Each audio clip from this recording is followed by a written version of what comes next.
Good day, everyone. I am Dr. Yang. Today, I want to discuss something many of us do without thinking twice: drinking coffee while taking our daily supplements. That morning cup of coffee seems harmless enough, but what if I told you it could be rendering some of your supplements ineffective, or even causing unintended side effects? The truth is, coffee contains powerful bioactive compounds that interact in surprising ways with vitamins, minerals, and medications.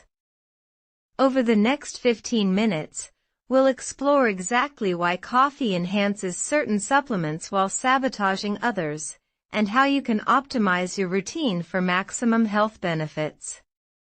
Let's begin with why coffee is such a unique beverage when it comes to supplement interactions. Coffee contains over 1,000 different compounds, but the three most relevant to our discussion are caffeine, tannins, and chlorogenic acids. Each of these interacts differently with nutrients in your body.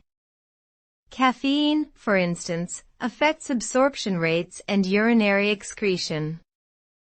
Tannins, which give coffee its slightly bitter taste, bind to minerals and block their uptake.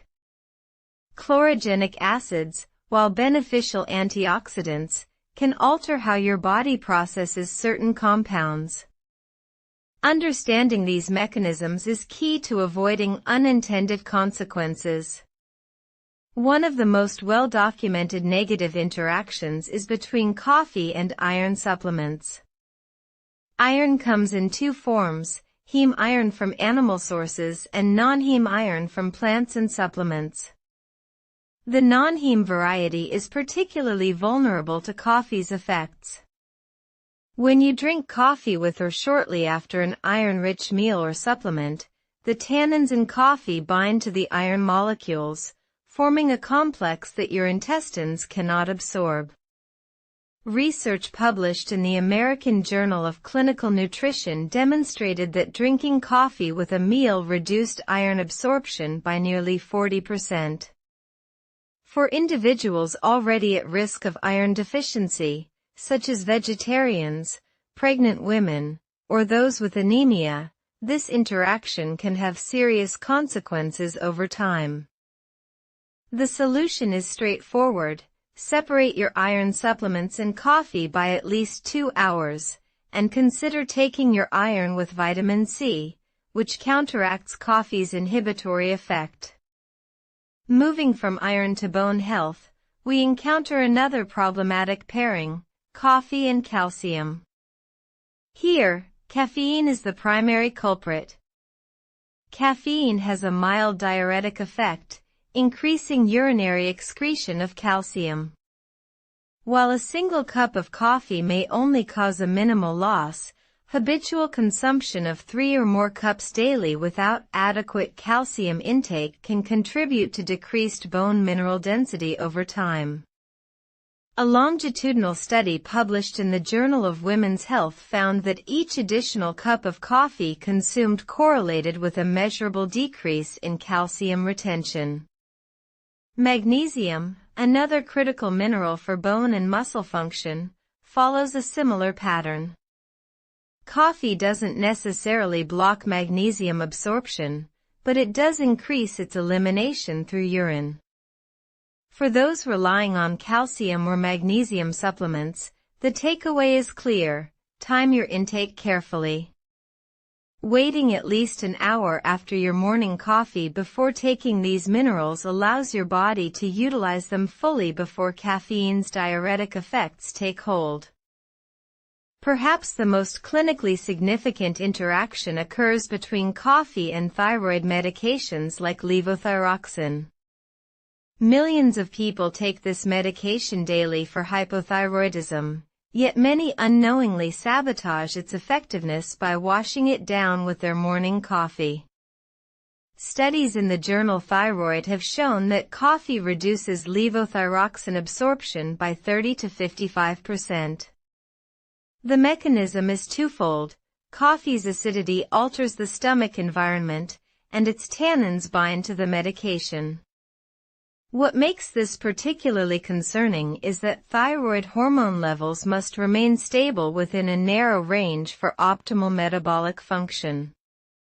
Even small fluctuations can cause noticeable symptoms like fatigue, weight changes, and brain fog. The solution here is non-negotiable. Take thyroid medication with water only, and wait at least 30 to 60 minutes before consuming coffee or any food.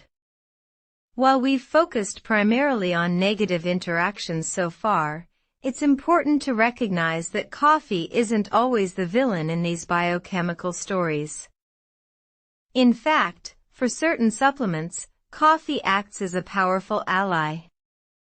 Consider creatine, the widely used performance enhancer. Contrary to outdated beliefs that caffeine dehydrates muscles and negates creatine's benefits, contemporary research in the Journal of the International Society of Sports Nutrition confirms they can be safely combined. In fact, many athletes take creatine with their pre-workout coffee because caffeine may enhance creatine's ability to regenerate ATP, the energy currency of cells. Similarly, the combination of caffeine and L-theanine, an amino acid found in green tea, has been shown in studies published in Biological Psychology to produce superior cognitive effects compared to either compound alone. The caffeine provides alertness while the L-theanine smooths out jitters, creating a state of focused calm that many describe as alert relaxation. B vitamins represent another category where coffee's effects are more nuanced than you might expect. While coffee doesn't directly interfere with B vitamin absorption, it does increase the rate at which your body uses certain B vitamins, particularly B1, thiamine. This is because caffeine slightly elevates metabolic rate and neurotransmitter activity, processes that depend on B vitamins as cofactors. The practical implication isn't that you should avoid coffee if you take B vitamins, but rather that you may need slightly higher B vitamin intake if you're a heavy coffee drinker.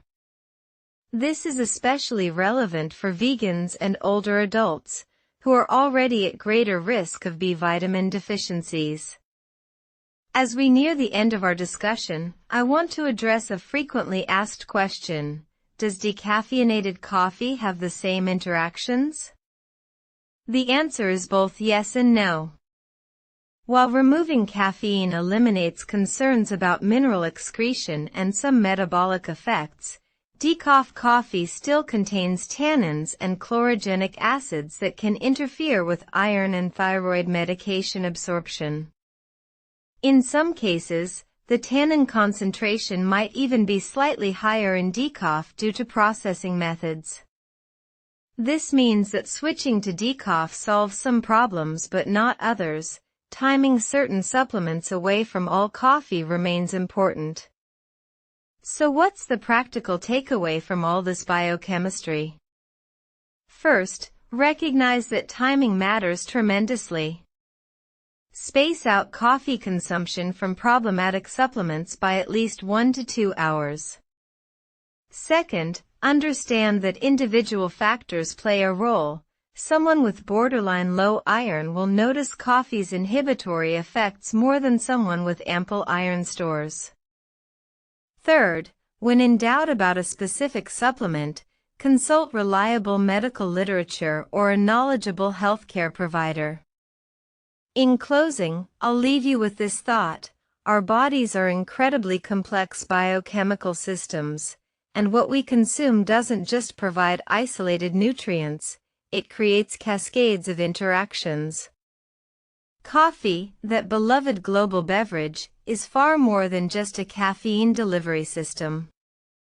Its compounds engage in an intricate dance with our supplements and medications, sometimes leading, sometimes following, and occasionally stepping on toes. By understanding these interactions, we can choreograph our daily routines to maximize health benefits while minimizing unintended consequences. The goal isn't to fear coffee, but to respect its power and consume it wisely in the context of our total nutritional intake. Thank you for your attention, and I'd be happy to take any questions you might have in the comments. Please subscribe for more healthy tips.